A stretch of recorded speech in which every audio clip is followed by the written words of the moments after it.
Assalamualaikum warahmatullahi wabarakatuh. Halo teman-teman, gimana kabarnya? Apa baik? Atau semoga baik-baik aja. Pertama, perkenalkan dulu nama aku, Khairunisa Rizky Amini, dengan NIM 2132007 dari jurusan Pendidikan Luar Biasa Universitas Negeri Padang. Pada kesempatan kali ini aku bakalan mempresentasikan materi pada mata kuliah Anak Cerdas Bakat Istimewa dengan judul materinya Model Penyelenggaraan Pendidikan Anak Berbakat. Gak pakai lama-lama, kita langsung cus. Nah, dalam pembahasan kali ini kita ada dua pembahasan ya guys. Yang pertama itu konsep penyelenggara pendidikan bagi anak berbakat dan model penyelenggara pendidikan bagi anak berbakat yang dilaksanakan juga di Indonesia. Baiklah, kita bakal masuk ke konsep. Konsep dasar penyelenggara pendidikan anak berbakat adalah yang pertama-tama itu kita harus tahu dulu ya, yang namanya anak berbakat itu apa sih? Anak berbakat sendiri adalah anak yang memiliki kemampuan yang lebih menonjol dari aspek intelektual, kreatif, seni, dan kepemimpinan atau bidang akademik tertentu yang menghasilkan prestasi tinggi. Anak berbakat juga berkembangnya itu lebih cepat daripada anak normal lainnya sehingga memerlukan pendidikan untuk mengembangkan bakatnya yang dikhususkan untuk mereka. Nah, pendidikan untuk anak berbakat ini memiliki tujuan. Nah, menurut Depdiknas, dalam Syamsu Yusuf, tujuan pendidikan anak berbakat itu ada dua. Yang pertama, tujuan umum dan tujuan khusus. Nah, kita bahas dulu ya tujuan umum ya guys.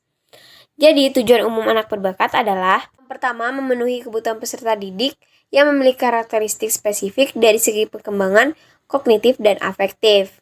Yang kedua, memenuhi hak asasi peserta didik yang sesuai dengan kebutuhan pendidikan bagi dirinya sendiri. Yang ketiga, memenuhi minat intelektual dan perspektif masa depan peserta didik. Yang keempat, menimbang peran peserta didik sebagai aset masyarakat dan kebutuhan masyarakat untuk pengisian peran di masa depan. Dan yang terakhir itu yaitu menyiapkan peserta didik sebagai pemimpin untuk masa depan. Poin 4 sama poin 5 itu agak nyambung ya guys. Seperti tadi yang udah aku bahas, ada dua tujuan pendidikan bagi anak berbakat menurut Depdiknas. Yang pertama itu kan tujuan umum udah kita bahas ya. Nah, kita bakal ngebahas lanjut lagi tentang tujuan khususnya. Tujuan khususnya yaitu yang pertama memberikan pengarahan untuk dapat menyelesaikan program pendidikan secara cepat sesuai dengan potensinya. Yang kedua, meningkatkan efisien dan efektivitas proses pembelajaran peserta didik. Yang ketiga, mencegah rasa bosan terhadap iklim yang jelas kurang mendukung berkembangnya potensi keunggulan peserta didik secara optimal. Yang keempat, memacu siswa untuk meningkatkan kecerdasan intelektual, spiritual, emosional secara seimbang. Nah, kita bakal lanjut ke model penyelenggaraan pendidikan bagi anak berbakat yang diselenggarakan di Indonesia. Nah, model penyelenggara pendidikan bagi anak berbakat itu yang diselenggarakan di Indonesia ya guys, ada 3, yaitu model akselerasi atau percepatan, model pengayaan, sama model pengelompokan berdasarkan kemampuan. Baik, kita akan ngebahas tentang model akselerasi dan percepatan.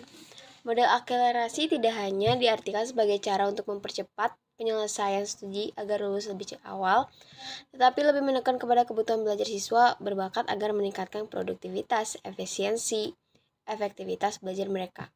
Percepatan yang terjadi dalam belajar tanpa intervensi pendidikan dan mengurangi kebosanan atau kejenuhan dalam belajar. Nah, model akselerasi sendiri dapat dilaksanakan dalam berbagai bentuk, meliputi loncat kelas dan loncat kelas, pengelompokan khusus, itu percepatan melalui pelayanan individual. Loncat kelas sendiri merupakan salah satu cara dari program akselerasi, yaitu dengan memberikan peluang kepada anak untuk program pembelajaran ke kelas yang lebih tinggi. Nah, kalau pengelompokan khusus sendiri adalah program pendidikan yang diberikan kepada sekelompok anak 5-10 anak yang diidentifikasi sebagai anak berbakat dalam satu kelas bersama dengan anak-anak lainnya yang kemampuannya di bawah mereka. Nah, kalau percepatan melalui pilihan individual ini, program ini tidak hanya sekedar menyajikan pengajaran belaka, melainkan memuat pula berbagai aspek tentang kondisi anak, berkebutuhan khusus itu sendiri secara detail, sehingga sangat memudahkan guru, partner guru, dan orang tua untuk bersama melakukan pendidikan terhadap anak berkebutuhan khusus. Nah, program pendidikan individual ini berupaya mempertemukan kebutuhan yang khusus dari anak, guru, orang tua, dan wali murid yang dapat dilaksanakan secara tepat kepada anak kapan saja, serta sebagai refleksi suatu penilaian terhadap tingkat performansi anak berkebutuhan khusus dalam satu ranah kurikulum yang berbeda. Nah, untuk menilai kemampuan anak dapat dilakukan oleh sebuah tim yang terdiri dari psikolog, konselor, sekolah, guru, orang tua, dan beberapa orang ahli anak. Itu menurut Effendi. Informasi yang diterima dari tim tersebut dapat dijabarkan dalam tujuan umum jangka panjang dan tujuan khusus program jangka pendek yang dituliskan dalam suatu pernyataan rinci yang meliputi layanan khusus dan gambaran metode evaluasi program. Demikian pula tanggal-tanggal khusus ketika program pendidikan individual itu dilaksanakan. Pengembangan program pendidikan individual memerlukan suatu tahapan tertentu karena cakupan yang dimuat dalam kerangka tersebut membutuhkan informasi yang lengkap dan analisis yang akurat. Menurut Black, tahun 1976, selanjutnya kita akan masuk ke model pengayaan. Nah, program pengayaan yaitu pemberian layanan pendidikan sesuai dengan potensi kecerdasan dan bakat istimewa yang dimiliki peserta didik dengan penyediaan kesempatan dan fasilitas belajar tambahan yang bersifat perluasan. Pengayaan sendiri adalah pengembangan program layanan di mana kurikulum dimodifikasi untuk memberikan peluang atau kesempatan kepada anak agar memperoleh pengalaman belajar yang lebih bervariasi, lebih luas, dan lebih mendalam. Nah, selanjutnya kita akan masuk ke model pengelompokan berdasarkan kemampuan. Nah, dalam model ini, siswa yang diidentifikasi berbakat dari semua tingkat kelas di dalam suatu sekolah dikelompokkan ke dalam satu kelas. Kelompok tersebut terdapat 5-8 orang. Jika lebih, sebaiknya kelompok dibagi menjadi 2. Setiap kelompok akan dibimbing oleh guru yang memiliki kemampuan dan keterampilan khusus untuk mengajar.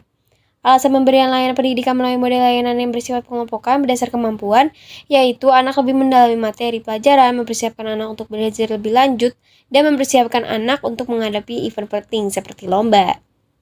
Cerdas cermat. Tidak perlu memisahkan anak dari kelompoknya.